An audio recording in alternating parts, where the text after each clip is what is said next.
where I've got a really, really special guest in the studio. I've been looking forward to this one for ages. You need to get out more. I need to get out more. No, I've been a fan since I was 4 years old. Oh, really? Is that bad? No. No? Good. It is Malcolm Harslett. Hello. Direct from the Mighty Good Talent School. Oh, and many other things. And many other things. I do need to get my hero worship over and done with early so we can relax and get into other things. One of my very, very earliest memories is watching his Humphrey way back. It must have been 73, 74. Yeah. You might know the date more than I would. TV was black and white. Yeah. The set was pretty much blank, and there were these giant cubes. We had, unfortunately, it will cease to exist come this September, but the Studio One at Channel 9 has a big cyclorama that's like the big back wall that wraps around. Yeah.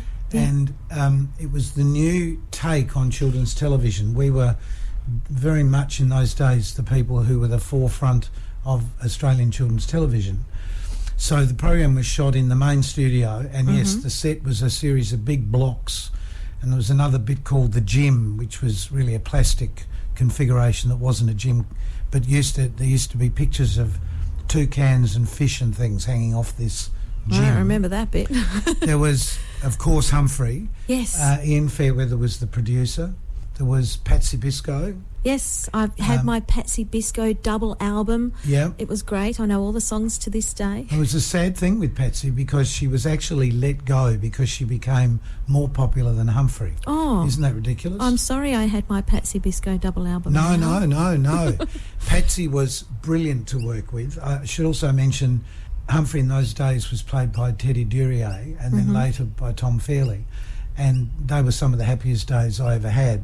And there was Penny Ann Smith and Amanda Irving made up the other people on the show. That sounds like a lot of fun. It was, although we used to make 3 hours of national television in a day, so we had an awful lot to remember and an awful lot of changes to make, because sometimes we'd be ourselves on the program, sometimes we'd be a character, sometimes we'd be both, sometimes we'd be a different character every segment. And we used to record it in 10-minute chunks. Oh, wow. So in those days, it wasn't written out as a dialogue script. It was a whole series of events that had to happen in that 10 minutes, listed 1 through to whatever. And quite often we'd stick up a little cheat sheet anywhere we could, behind the set, on the boom stand, by the camera, under the camera, anywhere, because there was just so much to remember. And I have actually got, not black and white studio stuff, sadly, but I've got quite a lot of black and white film, because when we chucked out, or when the station chucked out all the film, I saw this bin full of the reels, the big reels of film. Yeah. And I took them because they were just going to the dump. And only recently I had them dubbed over to DVD. So it's amazing.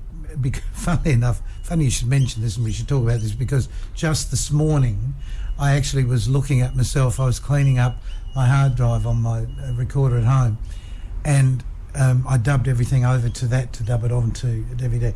And there was I at about 23, wandering through the library and somewhere up here in the hills, because we used to shoot outside 1 day a week on a little Bell and Howell crank black and white camera. Oh, okay, yeah. With the only female camera person in Australia. Wow. Pat, her name was, and she was brilliant. She really taught me how to direct film and how to make film, which I've done a lot of via television, of course, since then. But she was brilliant, the way she'd say, oh, just over there, just go over there. And she'd find an angle, and I've always worked that way ever since. She'd find an angle that made the picture look more interesting than just being sort of front on and at eye level, which most television was in those days. Yes. She was also a news camera person. I use that term, person.